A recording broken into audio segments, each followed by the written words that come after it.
নমস্কাৰ মই প্ৰিয়ংকা মণিপুৰত পুনৰ চৰকাৰ গঠনৰ দাবী মণিপুৰৰ ৰাজ্যপালক সাক্ষাৎ এনডিএৰ 10 বিধায়কৰ চৰকাৰ গঠনৰ সপক্ষে আছে 44 গৰাকী বিধায়ক ৰাজ্যপালক সাক্ষাৎ কৰা বিধায়কৰ দল বীৰেন বিৰোধী মঙ্গলবাৰে ৰাজ্যপালক সাক্ষাৎ কৰিছিল এন বীৰেন সিঙে আজি হঠাৎ দিল্লীলৈ ৰাওনা হৈছে টিএ সত্যব্ৰত হৈছে মণিপুৰ বিধানসভাৰ প্ৰাক্তন অধ্যক্ষ দিল্লীত হ'ব মণিপুৰৰ চৰকাৰ গঠনক লৈ আলোচনা ৰাষ্ট্ৰপতি শাসনৰ এমাহ সম্প্ৰসাৰণৰ পক্ষে বীৰেন সিং কোন হ'ব মুখ্যমন্ত্ৰী তাক লৈ এতিয়া তুমুল চৰ্চা একাংশ এন বীৰেন সিঙক মুখ্যমন্ত্ৰী পতাত ব্যস্ত ইফালে আন একাংশ অটল বীৰেন সিং বিৰোধী স্থিতিত ইয়াৰ মাজতে হ্ৰাস হৈছে এন বীৰেন সিঙৰ নিৰাপত্তাও 18 গৰাকী নিৰাপত্তাৰক্ষী কৰ্তন কৰা হৈছে বীৰেন সিঙৰ দিল্লীত বাহৰ পাতি থকা 3 বিধায়ক উভতি আহিছে ইতিমধ্যে মণিপুৰলৈ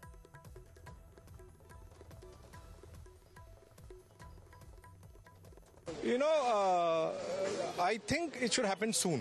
I mean, we are appealing to the government, to the governor, so that we want a popular government, and we also gave in a paper where a lot of us have signed. Basically, well, I'll put it together.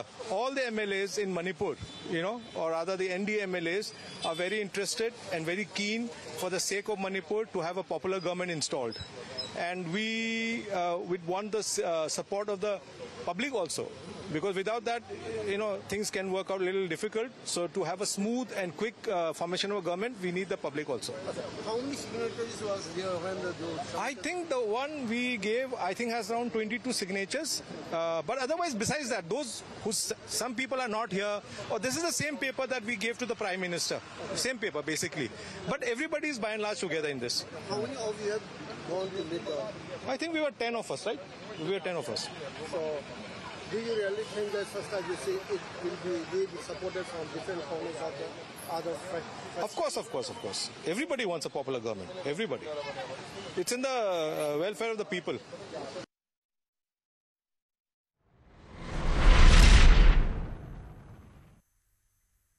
Pakistan ভ্ৰমণৰ কথা স্বীকাৰ সাংসদ গৌৰৱ গগৈৰ পত্নী এলিজাবেথে পাকিস্তানত চাকৰি কৰাৰ কথা স্বীকাৰ গৌৰৱ গগৈৰ 2011ত গৌৰৱ গগৈৰ পত্নীয়ে পাকিস্তানৰ হৈ কাম কৰিছিল গৌৰৱ গগৈৰ পত্নীয়ে পাকিস্তানত এবছৰ কাম কৰিছিল পাকিস্তানৰ এটা এনজিঅ'ৰ প্ৰকল্পত কাম কৰিছিল পত্নী এলিজাবেথে মই 2013ত এলিজাবেথৰ সৈতে পাকিস্তান গৈছিলো মই আৰু মোৰ পত্নীয়ে যদি দুখ কৰিছো তেন্তে শাস্তি দিয়ক পত্নী সন্তানৰ নাগৰিকত্ব সম্পূৰ্ণ ব্যক্তিগত বিষয় বুলি মন্তব্য কৰে গৌৰৱ গগৈ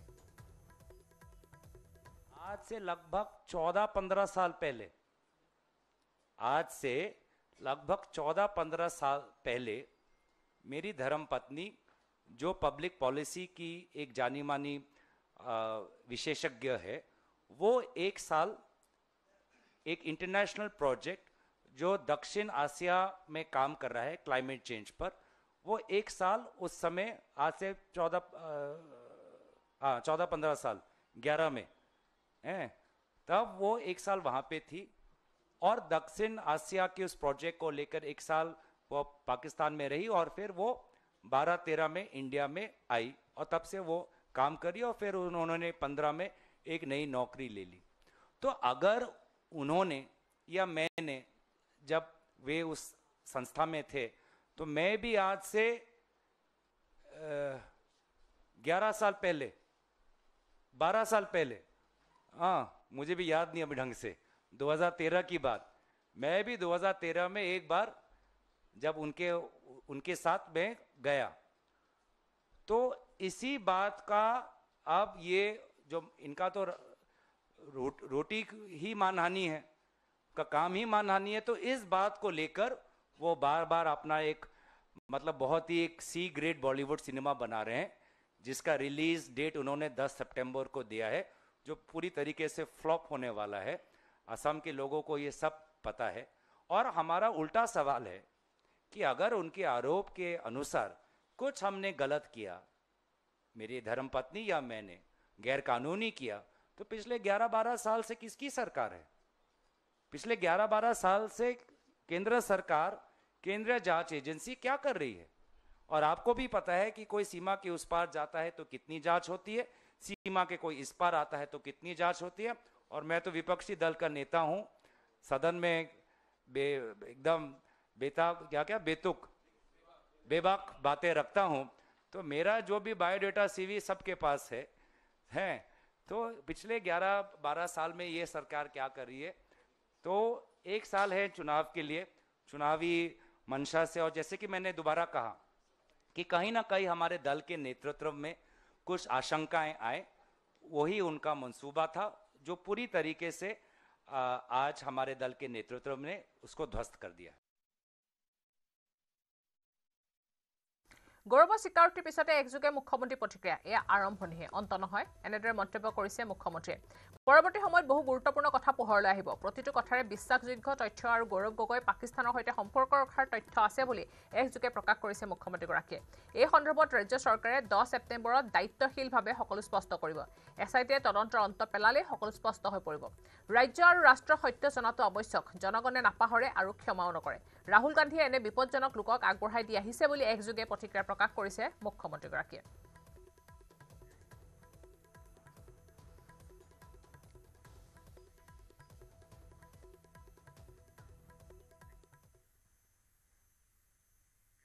গৌৰৱ গগৈৰ পাকিস্তান লিংক গোচৰত সাঙুৰ খাইছে ৰিপুণ বৰাৰ নাম। পাকিস্তান ভ্ৰমণৰ সময়ত ৰিপুণ বৰাৰ সৈতে যোগাযোগত আছিল গৌৰৱ গগৈ। এবাৰ ৰিপুণ বৰাক CM ভিজিলেন্সত জেৰা চলাব এছআইটিয়ে। কাইলৈ ৰিপুণ বৰাক CM ভিজিলেন্সত হাজিৰ হোৱাৰ নিৰ্দেশ। CIDত ৰুজু হোৱা 5/25 নম্বৰৰ গোচৰত ৰিপুণ বৰাক তলব এছআইটিৰ।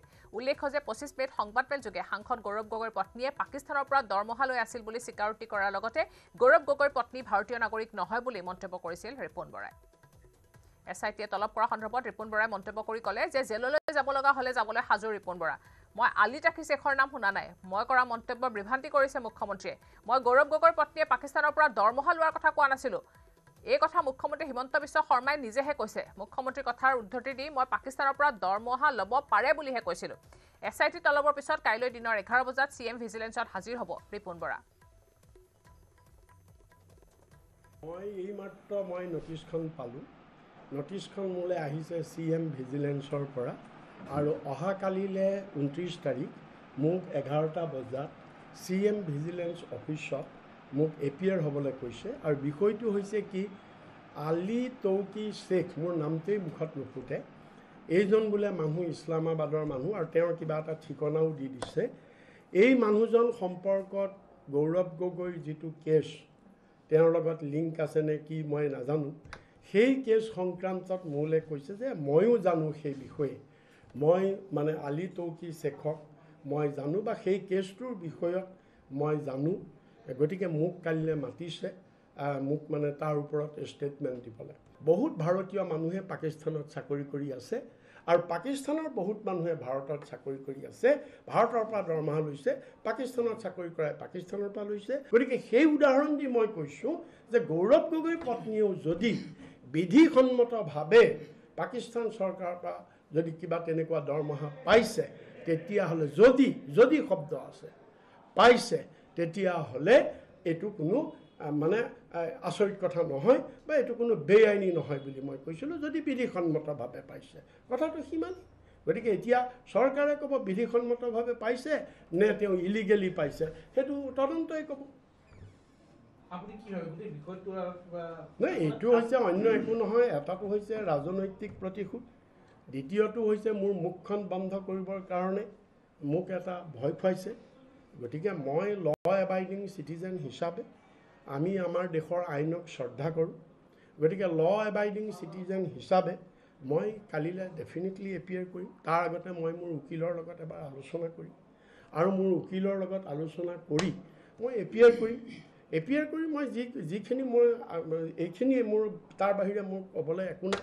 মই আলী তৌকি শ্বেখৰ নামো শুনা নাই, বাকীটো বাদেই দিয়ক, বাকী জনাটো মই তেখেতৰ নামেই শুনা নাই। আচ্ছা, তাৰপিছত যদি মোক মুখ্যমন্ত্ৰীয়ে কিবা ব্যৱস্থা লয়, যদি মোক জেল দিয়ে, কিবা কৰে, তাকে দিব আৰু সেইটো উপায় নাইকিয়া। যদি জেললৈ যাবলগীয়া হয় উপায় নাই আৰু যাম আৰু তেতিয়াহ'লে।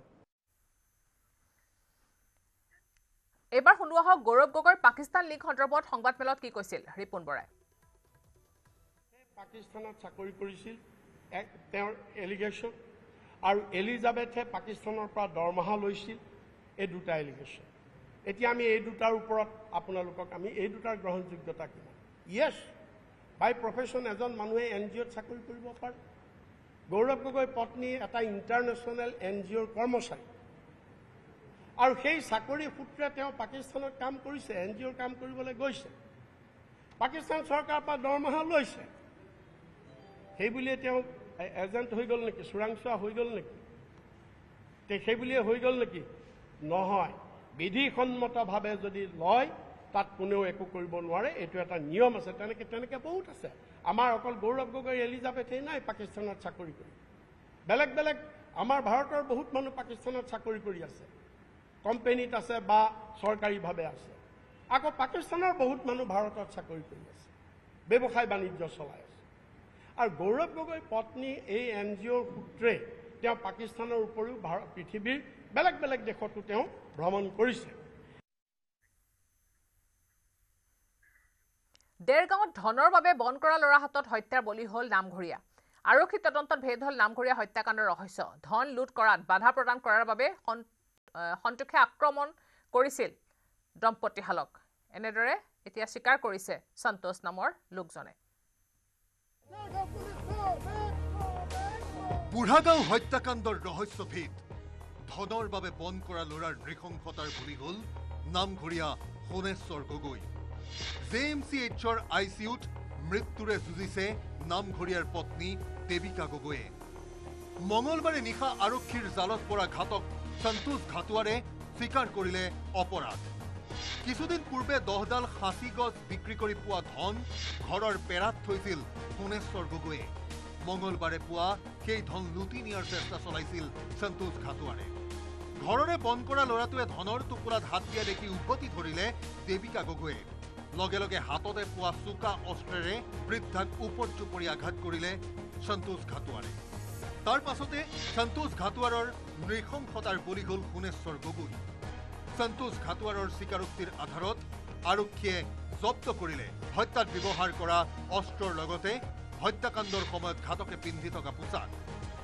মানুহ এটা পিক আপ কৰিছিলোঁ কালি সন্তোষ ঘাটুৱাৰ বুলি তেওঁৰ লগত আমাৰ বহুতখিনি হেৰি মিলিছিলে আৰু ফাইনেলি তেওঁ লাষ্টত কনফেছ কৰিছে আৰু তেওঁৰ আমি আজি মানে যিখিনি তেওঁ লিড কৰিলে আমি যোনটো মাৰ্ডাৰ ওপেন আছে যদি এছল্ট হৈছিলে সেইটো আজি আমি উদ্ধাৰ কৰিবলৈ সক্ষম হ'লোঁ in presence of independent witness 3 বছৰত বুঢ়াগাঁৱৰ গগৈ বংশৰ 6জনকৈ লোক হত্যাকাণ্ডৰ বলি হোৱাৰ পাছতে দুদিন ধৰি উত্তপ্ত হৈ থাকিল দেৰগাঁৱৰ বাদুলিপাৰ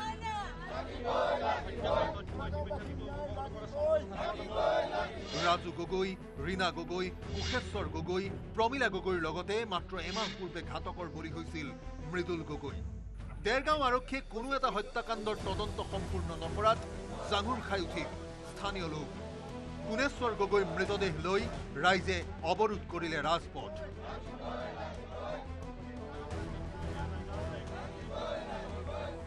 ছটাকৈ ঘটনা ইয়াত ঘটি গৈছে দেৰগাঁও আৰক্ষী থানাত যোৱা এমাহৰ আগত যিটো হত্যাকাণ্ড হৈ গৈছিল সেই হত্যাকাণ্ডত কিয় নাহিলে আমাক তাৰ উত্তৰ লাগিব দেৰগাঁও আৰক্ষী কৌবেক ধ্বনিত উত্তাল হ'ল বাদুলিপাৰৰ বুঢ়াগাঁও ৰাইজৰ ৰুদ্ৰমূৰ্তি দেখি ঘটনাস্থলীলৈ আহি গোলাঘাটৰ অতিৰিক্ত আৰক্ষী অধীক্ষকে জনালে ঘাতক সন্তোষ ঘাটুৱাৰক গ্ৰেপ্তাৰ কৰাৰ কথা লগতে বুঢ়াগাঁৱৰ গগৈ বংশৰ আন 5জন লোকৰ হত্যাকাণ্ডৰ তদন্ত আগবঢ়োৱাৰো প্ৰতিশ্ৰুতি দিলে অতিৰিক্ত আৰক্ষী অধীক্ষকে কি কেছ আছিলে সেইবিলাক আমি ৰিভিউ কৰিম ক'ত কেনেকুৱা কি আছে এটা চাম আজি কেছটো আজি মোটামুটি পুৰা সলভ হৈ গ'ল এতিয়া বাকী যিখিনি আছে এটা আমি ৰিভিউ কৰি চব এটা প্ৰতিবাদ কৰিছে মানে পূৰ্ব ৰাইজে আজি ভাল পাইছে ৰাইজে আজি কৈ আছে যে ইমান শ্বৰ্ট টাৰ্মত ইমান ইমিডিয়েট ষ্টেপ লৈ 3 ঘণ্টা 4 ঘণ্টা মূৰত মই যেনে কৈছোঁ এনেকৈ আমি যেতিয়া মানুহ ছাছপেক্ট উঠাই আজি এপ্ৰিহেণ্ড কৰি এৰেষ্ট কৰিছোঁ ফাইনেলি তো মানুহবিলাকে ভাল পাইছে 3 বছৰত 6জনকৈ লোক ঘাতকৰ বলি হোৱা ঘটনাত হাহাকাৰ লাগিছে বুঢ়াগাঁৱৰ গগৈ বংশত চৰম নিৰাপত্তাহীনতাত ভোগা পৰিয়ালকেইটাই উৎকণ্ঠাৰে পাৰ কৰিছে দেবিকা গগৈ সুস্থ হৈ উভতি অহালৈ গোলাঘাটৰ পৰা ইউনুছ আলীৰ report news 18 Assam north east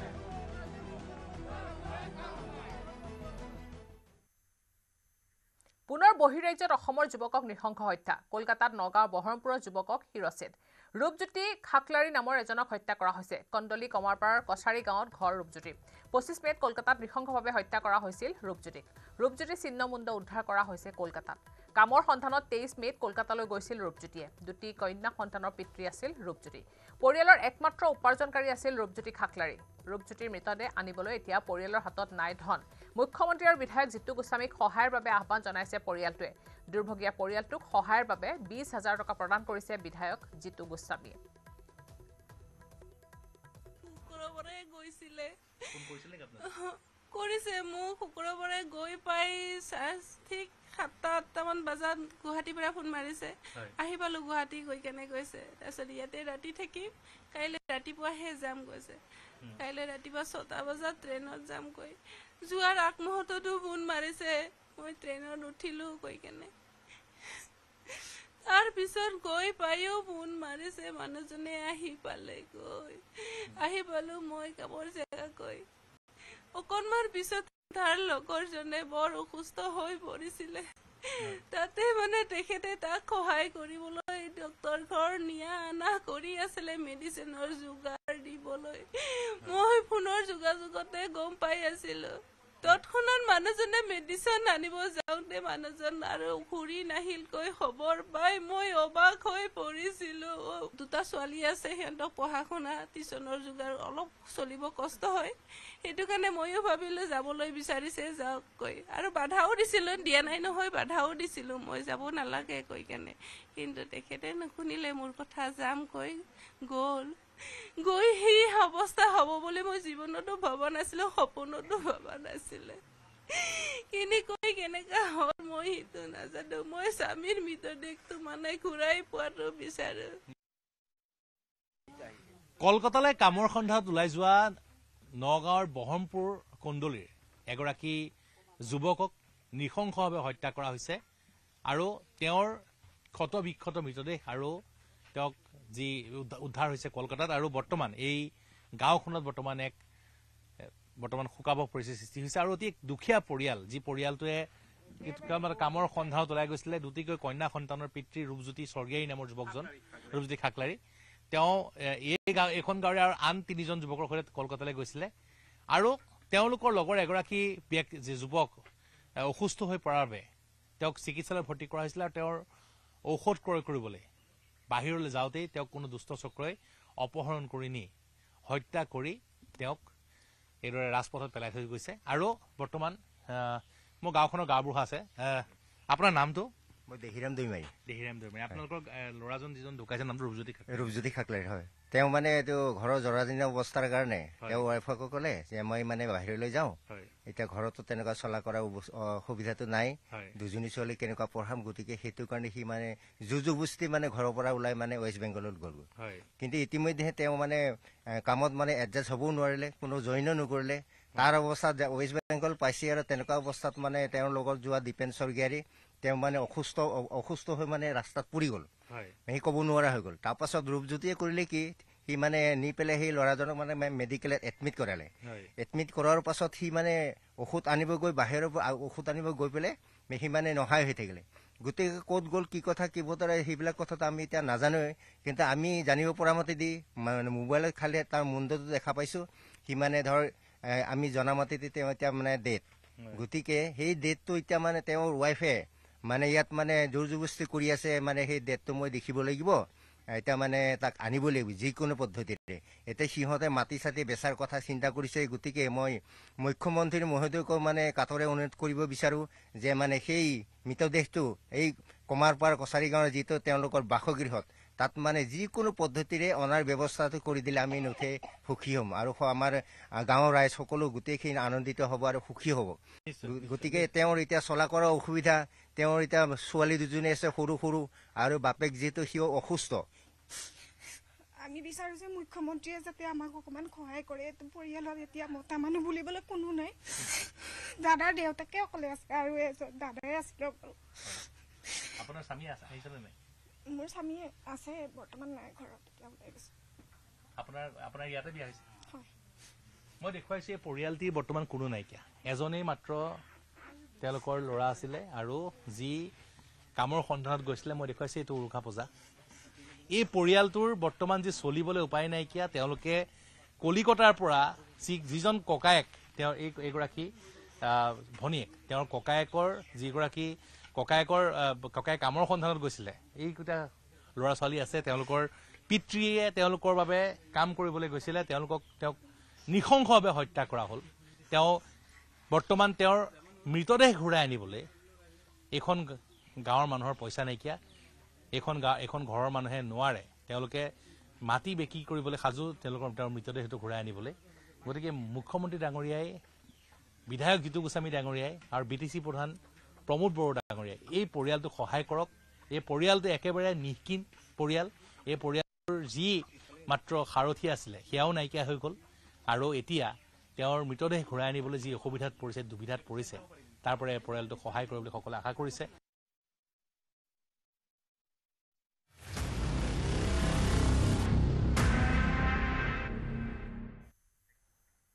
সন্দেহজনক বাংলাদেশীৰ বিৰুদ্ধে হাতত হেংদাং লৈ শৃংখল চলিহাৰ নেতৃত্বত যোৰহাটৰ বি লাচিত থানাৰ প্ৰতিবাদ। যোৰহাটৰ পৌৰসভাৰ কাৰ্যালয় ঘেৰাও কাৰ্যসূচী কৰে লাচিত থানাই। সন্দেহজনক বাংলাদেশীৰ বিৰুদ্ধে মাৰ বান্ধি ওলাই আহিল ভালে সংখ্যক লোক। বাংলাদেশীৰ বিৰুদ্ধে গণতন্ত্ৰৰ শেষ স্তৰলৈকে প্ৰতিবাদ কৰাৰ হুংকাৰ শৃংখল চলিহাৰ।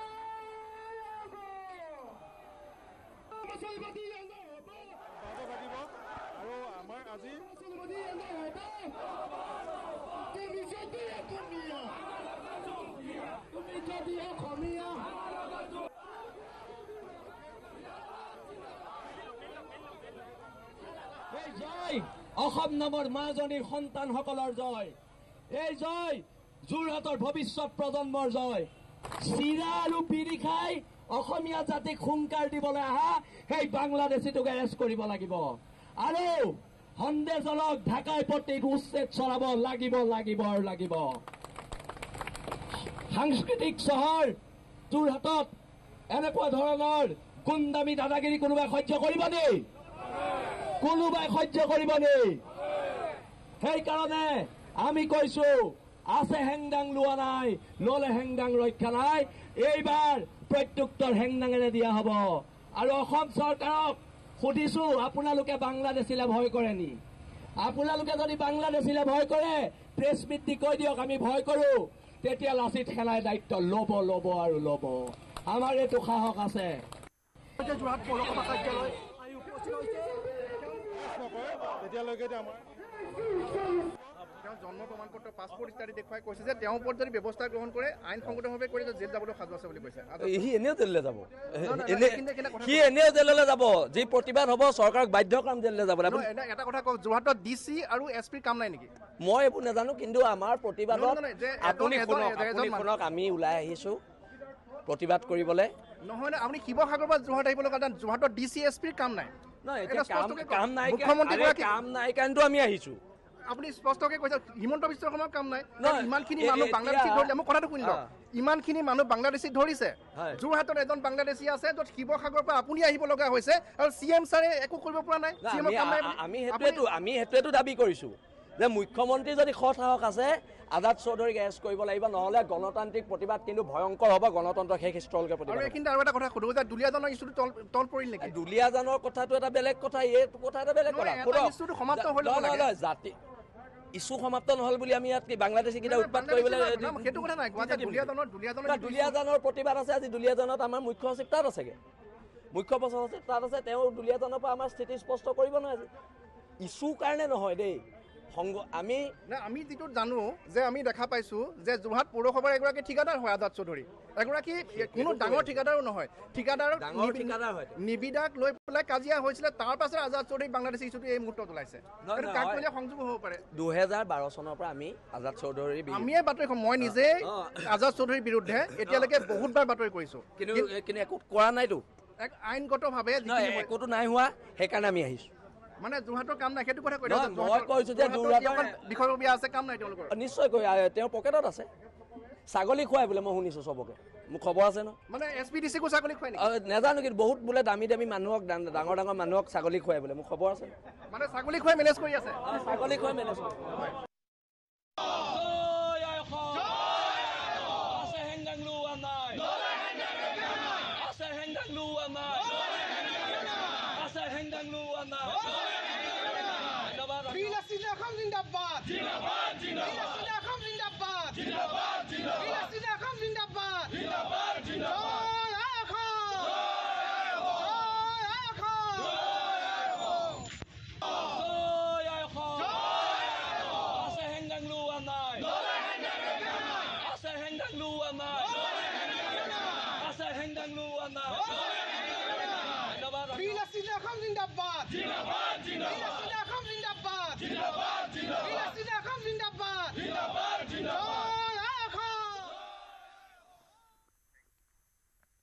আৰু আছে খবৰ কিন্তু তাৰ আগতে এটা সৰু বিৰতি